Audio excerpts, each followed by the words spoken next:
The European Union is blacklisting Barbados and Antigua over tax issues. Barbados Prime Minister Mia Mottley says her government did nothing wrong. Antigua is questioning its high-risk status with the CDC. Antigua is also defending its relationship with China, saying the Asian nation remains an important development partner. A retired nurse in Guyana dies in the COVID ICU as medical colleagues continue to protest for better working conditions. It's Domestic Violence Awareness Month, and we'll talk to the new Jamaican-born commander of the NYPD's Special Victims Division about what he is doing to help stop the violence. British Airways is increasing its flights to the Caribbean. And St. Kitts and Nevis is reopening its borders. We'll have the details coming up.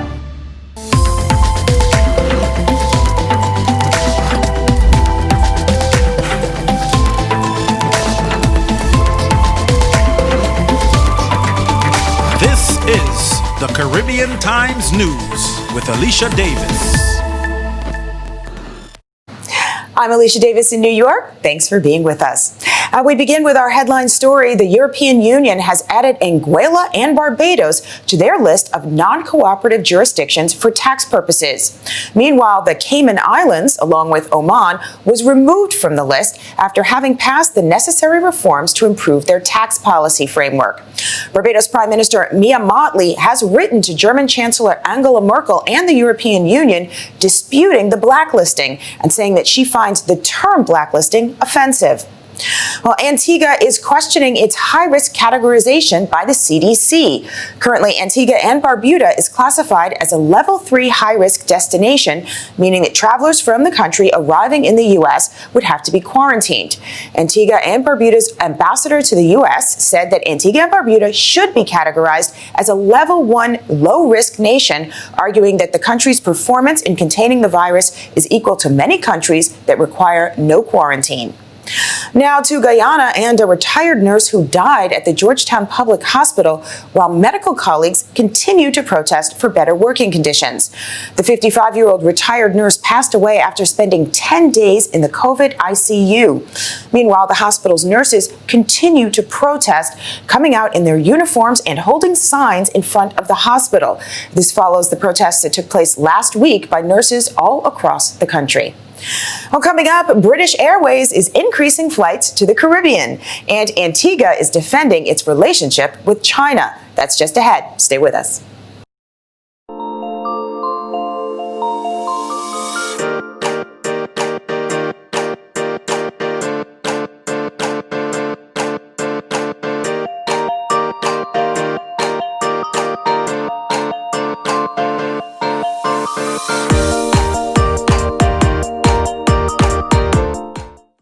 Since the coronavirus, global travel seems risky, but with Promo Caribbean, you don't have to worry. Our COVID-19 alerts feature, coupled with our comprehensive travel guide featuring over 20 countries, contains all you need to keep updated and safe during the pandemic. Whether it's Belize, Barbados, Haiti, or Guyana, our travel guide has all you need from safe places to eat, transport options, pharmacies, embassies, hotels, and Airbnbs. Not feeling well? You could take the COVID self-assessment test on our app. If you happen to be in the Caribbean or are looking to travel during these uncertain times, then Promo Caribbean is going to be your best friend. Today more than ever, you need to stay informed and stay safe. With Promo Caribbean, you don't have to worry. We've got you. Download the app from the App Store or Play Store now. Mac Shack, New York, dedicated to providing a unique dining experience by offering classic, seasonal, and modern creative macaroni and cheese flavors. Find their locations at macshacknewyork.com. That's MACSHACKNY.com. For the latest in Caribbean culture, news, sports, and entertainment, tune in to CaribVision. We keep you up to date on developments in your region. CaribVision. We broadcast across the Caribbean, in the New York tri-state area, Canada, and Europe. CaribVision, the eyes and ears of the Caribbean. Welcome back to Caribbean Times News. And Antigua is defending its relationship with China. This after a backlash to the arrival of 56 Chinese nationals working for a firm that is currently building a Chinese embassy in the country. The Minister of Information, Melford Nicholas, said that social media was buzzing with speculation and false reports. He condemned those who he said were spreading fear over the country's relationship with Beijing. Now to a Haitian councilman introducing legislation to protect Caribbean immigrants' rights in the U.S. New York City Councilman Dr. Mathieu Eugene, who represents the 40th Council District in Brooklyn, introduced 5 pieces of legislation that he said will protect underserved Caribbean immigrants and others during the global pandemic. According to Dr. Eugene, one resolution calls for the Department of Homeland Security to stop all deportation proceedings for the duration of the pandemic, while another calls on the same department to halt the removal of employment-based status holders that lost their jobs due to the pandemic. And British Airways is increasing its flights to the Caribbean. The airline's flights to Grenada and Barbados are on track to return next week. And the airline also announced plans to launch a new route from London's Heathrow Airport to Bermuda starting in the spring. Now, when we come back, it's Domestic Violence Awareness Month, and we are going to talk about the issue with the new commander of the NYPD's Special Victims Division. Also, St. Kitts and Nevis is reopening its borders. We'll have those stories and a lot more just ahead.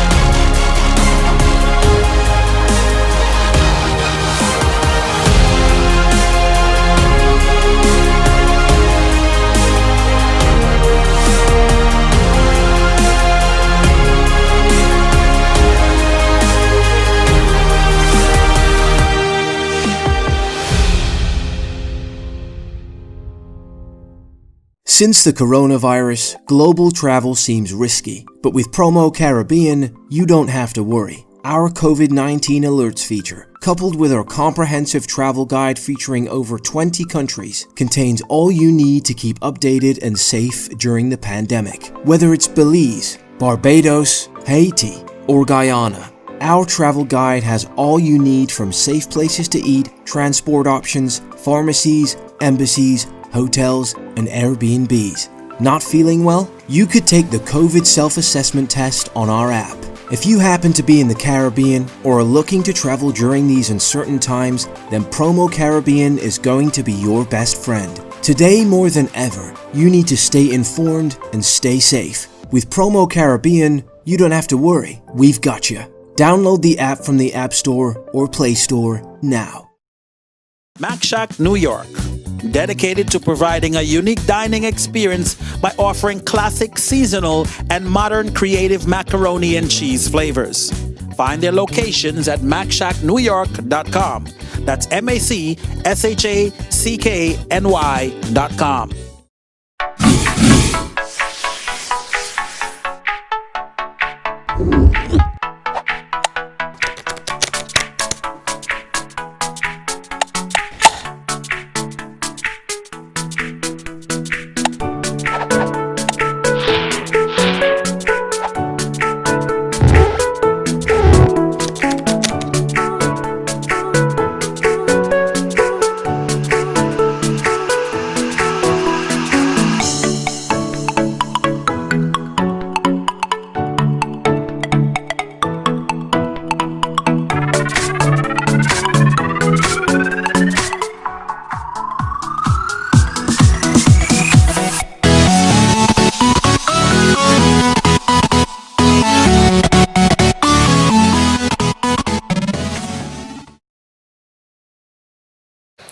And welcome back to Caribbean Times News. Jamaica native Michael King was recently appointed commander of the NYPD's Special Victims Division.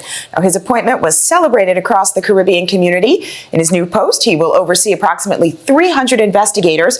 And earlier today, we spoke with Mr. King about his new position and his message for the public. Mr. King, congratulations on your appointment, and thank you so much for joining us. Thank you very much, and thank you for having me. Now, it's been almost a month since you were appointed to the position commander of the NYPD Special Victims Division, and your appointment was celebrated throughout the community, particularly the Jamaican community. How significant is this accomplishment to you? This is extremely significant. This is something I have worked for my entire career. I just made 20 years in the NYPD this past September. And with my specialized forensic nursing background, this is something that I have tried to do to get into special victims when I was a sergeant, and I wasn't able to get in. I got drafted to the Internal Affairs Bureau instead. As a lieutenant, I tried again. I wasn't able to get in. And I think now with the police commissioner finding out about my specialized background, he decided I with my diverse investigative background as well, that I should be the person to lead this division. And so far in 1 month, it's been very, very hectic, but it's been a great experience as well. And what is your vision for this division of the NYPD? I want to move us away from the dark cloud. This division has been under the microscope for the past 2 to 3 years. And my vision is to have this be the new special victims.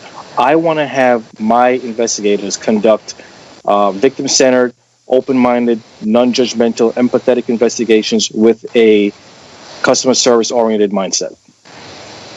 And we understand that one of the first things that you did when you stepped into the position is that you visited select hospitals to assist doctors with rape kits.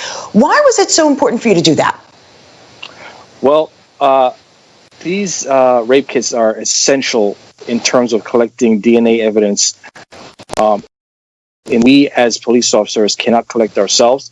Police officers are not allowed to examine victims of sexual assault. So it is crucial that doctors and nurses prepare the kits properly and obtain the kind of evidence we need for a judicial trial. So my first day, I had to go out to a hospital in the Bronx and consult on a kit that was being done by a physician there.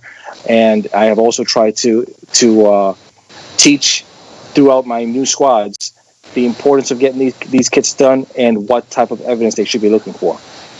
But turning to racial sensitivity, do you think that there are issues of bias and racism in policing? So yeah, my answer would be yes. And throughout the spectrum of policing, in terms of police-involved shootings, and as the former commander of the NYPD Crime Scene Unit, which is the largest law enforcement crime scene unit in the world, I had investigated numerous police-involved shootings in New York City. And in my determination, there are four main factors that are a combination of that cause police-involved shootings. And the first being fear, the second being bias, poor training, and incompetence. So I think a combination of these four factors are what drive police-involved shootings. And so what can we do to solve this problem? Well, first of all, training. That is the root of the issue. Everyone has bias, and it is hard to teach not to be biased, because again, every person has certain biases. But incompetence, that is something that I have seen in many recent police-involved shootings across the country, where, in my opinion, we have people who should not be police officers, but they are. And when you look at the training that they're receiving in certain jurisdictions, I don't believe it is adequate. And I think a very, very big part of this problem is incompetence and just police officers not using the right kind of sensitivity when they encounter people, especially people of color. So when you put those factors together, it's just a recipe for disaster. When we come back, we will have more with Mr. King, the new commander of the NYPD's Special Victims Division. Stay with us.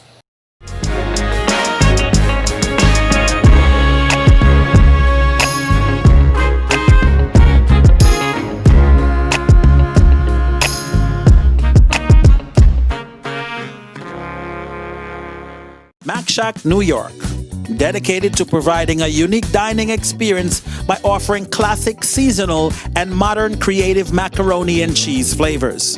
Find their locations at macshacknewyork.com. That's MACSHACKNY.com. Since the coronavirus, global travel seems risky, but with Promo Caribbean, you don't have to worry. Our COVID-19 alerts feature, coupled with our comprehensive travel guide featuring over 20 countries, contains all you need to keep updated and safe during the pandemic. Whether it's Belize, Barbados, Haiti, or Guyana, our travel guide has all you need from safe places to eat, transport options, pharmacies, embassies, hotels, and Airbnbs. Not feeling well? You could take the COVID self-assessment test on our app. If you happen to be in the Caribbean or are looking to travel during these uncertain times, then Promo Caribbean is going to be your best friend. Today more than ever, you need to stay informed and stay safe. With Promo Caribbean, you don't have to worry. We've got you. Download the app from the App Store or Play Store now. Welcome back to Caribbean Times News, and we have more of our interview with the NYPD's new commander of its Special Victims Division. Mr. King, this is Domestic Violence Awareness Month, and we've seen domestic violence cases on the rise as a result of the pandemic. How has this pandemic affected the crimes that you are seeing? Well, on the special victim side, actually, when I took over, we have a noted significantly decreased reporting of sexual assaults so far this year. And we attribute that to the pandemic and people, again, being home, being secluded, and not coming out and making complaints, especially school not being in session, at least face-to-face school. A lot of complaints in terms of child abuse would come to us through the schools and teachers and guidance counselors. But also, on the other spectrum, on the adult side, women who are home with abusers not allowed to leave because of the pandemic, they're afraid. So all these have contributed to a decrease in reporting. What we are thinking is after this pandemic hopefully passes, that we will get an increase, an uptick in the reports. And is there anything that people can do if they're concerned about a neighbor or a family member or these people who are in their homes now and potentially being subjected to this abuse? Yes. If you believe that someone someone's close to you, a family member, a colleague, a coworker, or a neighbor, is being abused, in New York City, I implore you to call 911. We will respond, or patrol officers will respond to take a report. If in terms of sex abuse or sexual assault, you can call my NYPD hotline at 646-610-7272. We have our own sex crimes hotline that you can call in. You can be anonymous, or you want to give your name, you can. You can call us at any time, 24/7, to report to us, and we'll take that report seriously. We'll get patrol officers out. We'll get investigators out. We'll start a case. So there are ways that people can reach out to us. We have our NYPD hotline. We have email, Twitter, social media. In any platform that you are comfortable in using, please reach out to us. We're waiting for your complaints. And that was Michael King, the new commander of the NYPD's Special Victims Division. Now, coming up, we are going to talk to a Haitian culinary maven about her new book, Taste of Solitude. And St. Kitts and Nevis is reopening its borders. We'll have the details just ahead.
Mac Shack New York, dedicated to providing a unique dining experience by offering classic, seasonal, and modern creative macaroni and cheese flavors.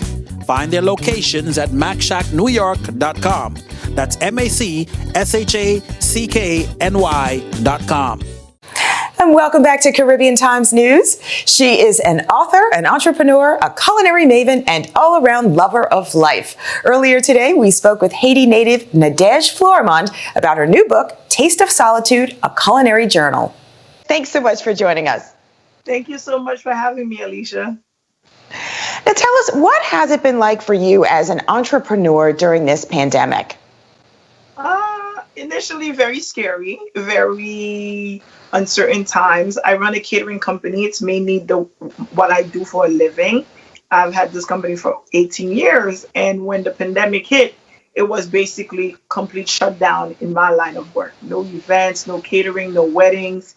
Actually, we had clients asking back for refunds, even though we've been planning events for months. So it was a really scary time, I have to say. But, as I've always done in my business over the years, and, the word of the last few months has been pivoting. So I had to find a way, how was I going to basically survive, financially for my businesses, to make sure that at the end of this, at least I can restart, I can come back, but also to be able to survive during those months as well. So definitely I had to think fast. And one of the things that has come out of this time is your latest book, Taste of Solitude, a culinary journal. And you said, quote, that it was the soundtrack to those days of uncertainty, gratitude, hope, and so many other emotions experienced during the early months of 2020. Tell us about the book and how it inspired the recipes in the book. Definitely. I mean, the book came out of just connecting through my social media platforms. When everything was shut down, we were quarantined, the only form of communication that we all had was really our social media. And I've always had a very engaging group of followers. But during those months, I needed the cooking therapy of basically forgetting, of not constantly thinking about what was happening. And even though I'm a chef, I never like cooking alone because I always cook for a crowd. That's why I run a catering company. So I turned on my social media just as a way to kind of like engage people and cook with others. But as I was cooking through those emotions and really thinking, because the one thing that came out of COVID-19, I think it had a lot of us reflecting on different things, different aspects, different value systems. And from that came childhood memories, came interaction with friends. But through all of those reflections, I'm also cooking on social media, connecting with people, because they too needed somewhat of a getaway. They needed an escape because most people couldn't go anywhere. And they started asking, so you're making this, baked red snapper today. What did you put in? And I was like, whatever's in my cupboard, type of thing. So then after a couple of months, it hit me like, oh, okay, people actually want the recipes. So this is a great opportunity to share them. But for me, just like I've done with my previous books and anything that I do, I tell people food for me has always been a way of starting conversations, engaging community. So I figured making it a journal of the experience that we just had as well. And now I've never had it, but on social media live, people are always raving about your delicious bread pudding. So with the holidays around the corner, are you going to be bringing that back to market as well? Oh, I have no choice. But there will be a riot. Actually, as you're speaking, I have over almost 200 orders to ship because I did a flash sale for 2 days about 3 weeks ago. And people just love it because, again, like Taste of Solitude is about fusion cooking. It's about my love of Haiti and those ingredients and that experience, but also my love of culture in different communities as well. So the book features fusion recipes. So my bread pudding is a fusion of a nice Southern style bread pudding, but made with challah bread. And then topped with this delicious cremas. Cremas is like a punch of cream for my other friends from the Caribbean, almost like a Bailey's or eggnog, because I think we all have some kind of creamy drink. It just so happens that cremas is the best. So I decided to top it on top of the bread pudding, and it's like a addiction out there for everybody. So I definitely will probably be bringing it back for the Thanksgiving holidays. Very good, because you are making us all so hungry. Yeah. I try. Yes, and now I have to ask, because you're also the founder of the Warrior online store. Tell us about Warrior. I know it's Reach, Organize, Act, Realize. Yeah, so for me, having left my job, because I used to be in politics, I have a degree in political science. I went to Columbia undergrad, and I worked for Congresswoman Yvette Clarke for a little bit. But I decided to leave my job over 16 years ago because I wanted to pursue my passion in food and really find a way to connect that to community. And over the years, the one question I'm always being asked is, how did you do it? How are you able to use your passion and turn it into profit? And a couple of years ago, I started an entrepreneurship consulting company called Roar Consulting, the Reach, Organize, Act, and Realize, because for me, that method is the way to accomplish anything. You got to dream it, you got to reach for it, then you have to organize and structure yourself. And then, of course, the most important thing, which a lot of time people let fear stop them, is you have to act. You have to act to make it happen, and then you have to, and that's the only way you're going to realize. But even in the realization stage, you also have to scale. So I created my shop around that as well, where I sell everything that I love, everything that I create, and everything that I feel has empowered me to be able to do what I do. And what is your number one piece of advice that you would give to people who want to be entrepreneurs, especially now in tough times? I tell people just start. It's always the main lesson I tell people, because again, sometimes we get caught up in the planning. I have a lot of clients, coaching clients, who say, well, I'm a perfectionist. That's just fear talking, because for the most part, you won't really know until you do. The one thing any business person will tell you, you can have a business plan all you want, which you should. When I say just start, it doesn't mean you don't plan, you don't organize to be ready. But the magic really is in the starting, because that's where you're going to adjust and really understand who that market is, what's working, what's not working, how are your systems working. So you just have to start. So go for it. And now we have to ask, what is up next for you? What are you going for? Ooh, always something new. But I think for now, I am really these two amazing things that came out of the pandemic, which is Taste of Solitude, as well as my shop, because these are t-shirts, entrepreneurship ideas I've always had. I just think I want to take the next 3 months to really develop them. Because again, I am that starter, right? I just started, but now I am in that phase of just really structuring it to be the kind of products and the kind of things that I want it to be. So I want the book to reach as many people as possible, and I want my shop to empower as many people as possible to live life on their terms. Because that's what Roar is also about. It's also living life on your terms, the way you want to. So you can go out there and empower someone to be able to do the same. All right. Well, I want to thank you so much for sharing some of that inspiration with us today. Thank you so much for having me. I appreciate it. And you can find A Taste of Solitude, a culinary journal, wherever books are sold. And finally tonight, in our Caribbean Moment by Caribbean Journal, St. Kitts and Nevis will reopen its borders to international flights and travelers starting October 31st. Prime Minister Dr. Timothy Harris said at a news conference that the opening of the borders of the Twin Island Federation will not only facilitate the return of tourists, but will also, quote, allow our own nationals and residents abroad the opportunity to return home to their families, their jobs, and their communities in a more regular and predictable way. And that does it for this edition of Caribbean Times News. You can catch us streaming on Facebook Live every Monday, Wednesday, and Friday at 7:30 p.m. Eastern. You can also always catch us on our YouTube channel and our website, CaribbeanTimesNews.live. So to all of our viewers all across the Caribbean and all around the world, thank you for watching and good night.